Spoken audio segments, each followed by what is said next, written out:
guys, so for today's video, tuturuan ko kayo guys kung paano ba tayo makapagpalit ng ating profile picture sa Facebook gamit lamang ang ating Messenger. So halimbawa guys, wala kang load tapos gusto mo magpalit ng profile picture mo. So pwede yan guys sa Messenger lamang natin. So ayan guys, i-click mo lang yung Messenger mo. Tapos punta ka lang sa 3 lines sa taas, tapos punta ka sa settings.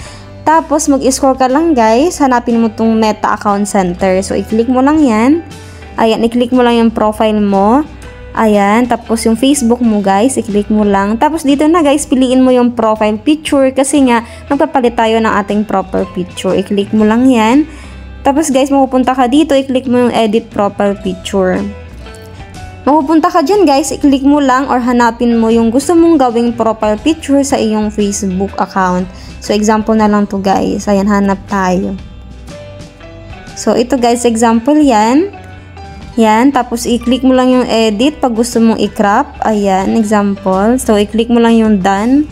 So, ganyan siya guys. Tapos, pag okay ka na sa pag-edit mo, i-save mo lang. Ayan, sa baba guys, i-click mo lang. Tapos, automatic guys, na magbabago na yon sa Facebook account mo. So, ganyan na rin guys ang magiging profile picture mo sa Facebook mo. So, ganun lang guys.